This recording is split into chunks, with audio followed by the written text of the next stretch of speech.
देख रहे हैं लाइव इंडिया हर पल।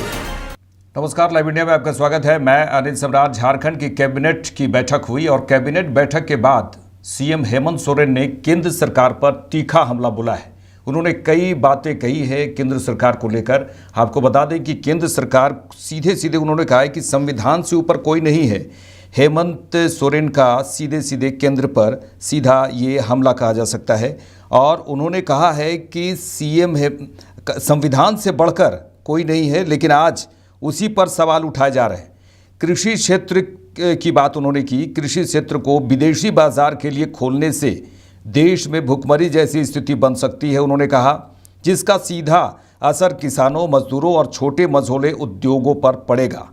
वहीं पिछले दिनों मुख्यमंत्री हेमंत सोरेन असम दौरे पर भी गए थे और उस सवाल पर जब सवाल किया गया तो उन्होंने उस दौरान कहा था कि असम और मणिपुर की स्थिति पर उन्होंने चिंता भी जताई थी और कहा कि वहाँ छात्र अपने हक और अधिकारों के लिए संघर्ष कर रहे हैं, जो देश के लोकतंत्र के लिए गंभीर संकेत है। और आज भी असम में रह रहे लोग गुलामी की जिंदगी जी रहे हैं।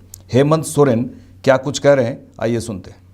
वहाँ लग रहा था कि आज के दिन में भी हम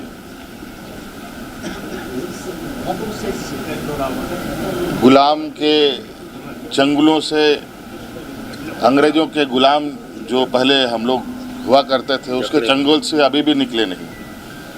ये हालत है। 100-150 साल से रह रहे देश आज़ाद होने के पहले से लोग अपनी मान्यता, अपना अधिकार के लिए जूझ रहे हैं, आवाज़ उठाते हैं तो मारे जाते हैं। ये स्थिति है। देश के अंदर ही अलग तरीके का देश चल रहा है।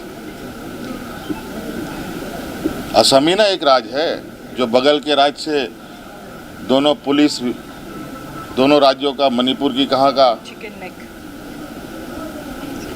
लोग के बीच में अच्छा खासा संघर्ष हुआ था। तो वहाँ की स्थिति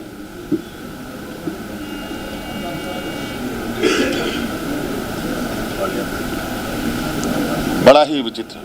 ममता बनर्जी सुप्रीम कोर्ट को कही कि जो आयोग चल रहा है, व्हाट्सएप आयोग चल रहा है। कितना सवाल पूछोगे यार, कहाँ जवाब चाहिए बताओ।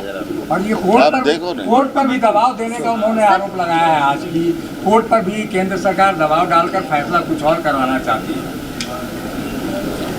अगर दबाव नहीं है तो ये कानून लाने की क्या जरूरत कि केंद्र मुख्य निर्वाचन आयोग को कोई सजा नहीं हो सकती।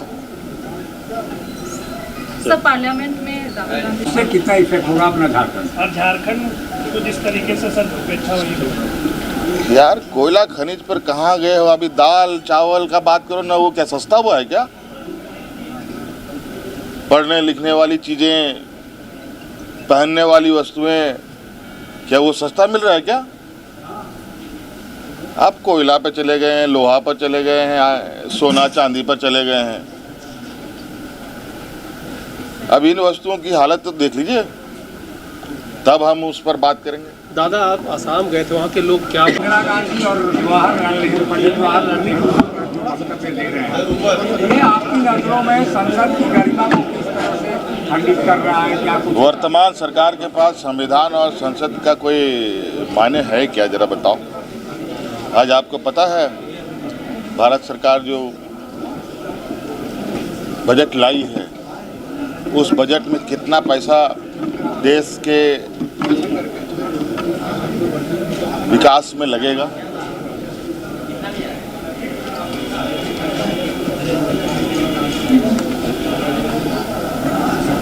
पूरे देश में भुखमरी की स्थिति खड़ी हो जाएगी। आज जो देश का मजबूत स्तंभ रहा है कृषि का क्षेत्र, उसको भी विदेशी बाजारों के लिए खोल दिया गया। अब विदेश से आने वाले कृषि यंत्र हो, अनाज हो, वो अब भारत के बाज़ार में बिकेंगी।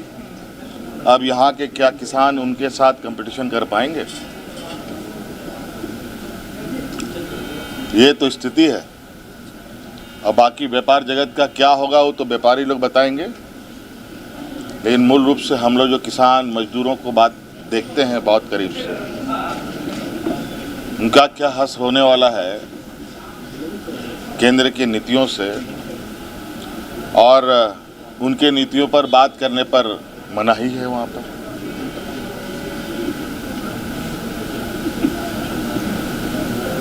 अब इसमें प्रतिक्रिया देना क्या, उसका अब प्रतिक्रिया नहीं, अब असर आप लोग देखेंगे। देश दुनिया में वर्तमान सरकार के द्वारा उठाए जा रहे कदमों का प्रभाव देश के किसानों पर,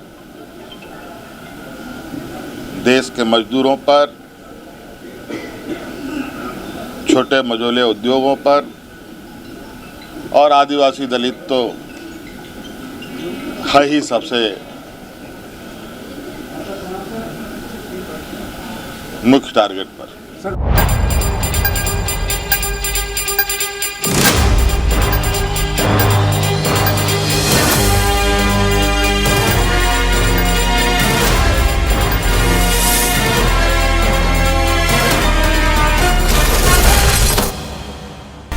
आप देख रहे हैं लाइव इंडिया हर पल।